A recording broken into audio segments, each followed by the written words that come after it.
مدینۃ المنورہ میں ابتدا میں تقریباً 12 کے قریب لوگ جو ہے وہ آئے جنہوں نے دین اسلام قبول کیا۔ اس کے بعد وہ واپس مدینہ منورہ چلے گئے۔ کچھ عرصے کے بعد انہوں نے یہ ڈیمانڈ کی نبی کریم علیہ الصلوۃ والسلام سے، ہمیں کوئی ایسا بندہ دے کہ جو قرآن و سنت کی روشنی میں ہماری تعلیم و تربیت کرے۔ تو نبی کریم علیہ السلام نے مدینۃ المنورہ میں اپنا پہلا سفیر جو بھیجا ہے وہ حضرت مصعب بن عمیر رضی اللہ تعالی عنہ ہے۔ بہت بڑا اعزاز ہے۔ مدینہ کی ساری بہاریں، مدینہ کے وہ ساری وہ محبتیں، وہ پیار، وہ ایک دوسرے کی خاطر سب کچھ قربان کر دینا، اس کا بیس کون بن رہا ہے؟ اس کا بیس بن رہا ہے حضرت مصعب بن عمیر رضی اللہ تعالی عنہ، جنہوں نے انتہائی حکمت سے اور دانائی سے انہوں نے دین اسلام جو ہے اس کی وہاں پر جا کر کے جو ہے وہ ایک گراؤنڈ بنایا، اور نبی کریم علیہ الصلوۃ والسلام نے پھر ہجرت مدینۃ المنورہ میں کی ہے۔ تو یہ سیرہ حضرت مصعب بن عمیر رضی اللہ تعالی عنہ کو جاتا ہے۔ تو آپ دیکھیں نا، دین اسلام ہماری بڑی بہترین انداز میں تعلیم و تربیت کرتا ہے، لیکن صرف مسئلہ یہ ہے کہ ہم تو ان لوگوں کی سیرت سے واقف ہی نہیں ہے۔ یہ آپ کے جتنے سفراء جاتے ہیں،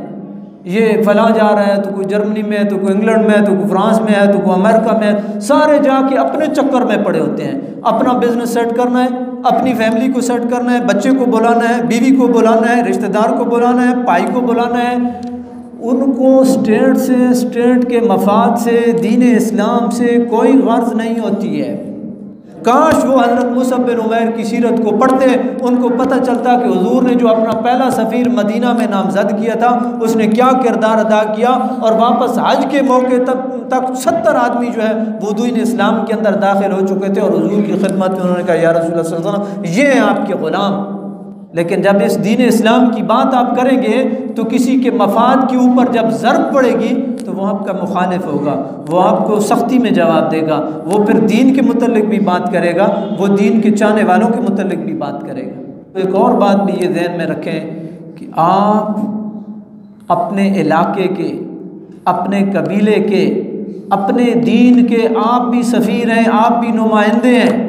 آپ جب جہاں کہیں بیٹھے ہوتے ہیں، جب جہاں کہیں کسی سے بات کر رہے ہوتے ہیں، کسی سے گفتگو کر رہے ہوتے ہیں، کسی سے معاملہ کر رہے ہوتے ہیں، یہ ذہن میں رکھیں کہ اگر اچھا ہوگا تو آپ کی قوم، آپ کے قبیلے، آپ کے دین، آپ کے علاقے کی عزت ہوگی۔ لیکن اگر آپ کسی سے دھوکہ کریں گے، آپ کسی سے خطا کریں گے، آپ کسی کو جو ہے دھوکے میں مبتلا کریں گے، کسی کے ساتھ زیادتی کریں گے، کسی کے ساتھ ظلم کریں گے، کسی کے ساتھ جو ہے آپ سخت جو ہے وہ کلامی کریں گے، تو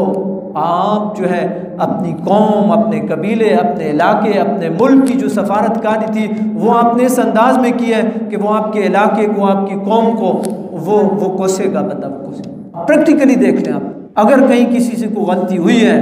اور بلکہ غلطی کیا غلطان ہوا ہے، تو وہ پوری قوم کے لیے جو ہے وہ ایک داغ بن گیا، اس نے یہ کیا، تو یہ سارے ہی ایسے ہوں گے۔ اس لیے جب بھی آپ جو ہے جب اس طرح کا کوئی بھی معاملہ ہو تو آپ یہ دیکھیں کہ میں ایک سفیر ہوں، اپنے خاندان کا، اپنی قوم کا، اپنے قبیلے کا، اپنے علاقے کا، اپنے دین کا میں سفیر ہوں، اور میری سفارتکاری اس انداز میں ہونی چاہیے کہ میری قوم، میرے قبیلے، میرے دین، میرے علاقے، میرے ملک پہ کوئی حرف نہ آئے۔ حضرت مصعب بن عمیر رضی اللہ تعالی عنہ، آپ نے مدینۃ المنورہ میں حضور نبی اکرم صلی اللہ علیہ وسلم کی طرف سے ایک سفارتکاری کی ہے، دین اسلام کی طرف سے سفارتکاری کی ہے، اور آپ کی میزبانی کا شرف حضرت اسید بن حضارہ رضی اللہ تعالی عنہ، آپ کو یہ شرف حاصل تھا۔ موقع پہ مدینۃ المنورہ میں آپ جو ہے وہ بات کر رہے تھے دین کے حوالے سے، کچھ چند جو ہے رؤساء ہیں وہ آئے، انہوں نے آ کر کے کہا کہ آپ نے ہمارے غریب لوگوں کو بیوقوف بنایا ہوا ہے، تو آپ جو ہے وہ یہاں سے یہ علاقہ چھوڑ دیں، وگرنہ آپ کے ساتھ اچھا نہیں ہوگا۔ حضرت مصعب بن عمیر رضی اللہ تعالیٰ عنہ نے کہا بالکل آپ نے ٹھیک ہے، لیکن ہماری ایک بات بھی سنیں۔ یہ ہوتا ہے الحکمت دالۃ المؤمن، حکمت مومن کا شدہ مال ہے، جہاں سے ملے لے لو۔ تو جب آپ نے دین کی بات کی، اللہ کی وحدانیت کی بات کی، رسول اللہ صلی اللہ علیہ وسلم کی رسالت کی بات کی، آپ نے قرآن پڑھ کر کے اس کو سنایا، تو وہ گرویدہ ہو گیا اور اس نے دین اسلام قبول کیا۔ یہ قرآن وہی ہے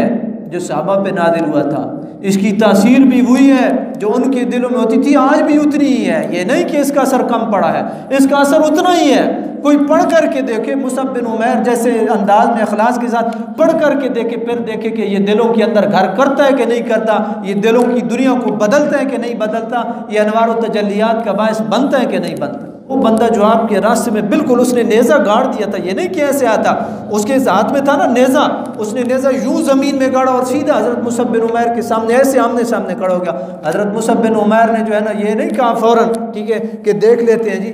حضرت مصعب بن عمیر نے کہا کہ آپ کو میری بات پسند آتی ہے تو بسم اللہ، نہیں آتی ہے تو ٹھیک ہے کوئی بات نہیں ہے۔ یہ حکمت عملی تھی اور اس حکمت عملی کی وجہ سے جو ہے وہ مومن ہو گیا۔ حضرت مصعب بن عمیر رضی اللہ تعالی عنہ کہ دین اسلام کی خاطر ہر چیز کو ٹھوکر ماری ہے، اور پھر دین اسلام نے جو عزت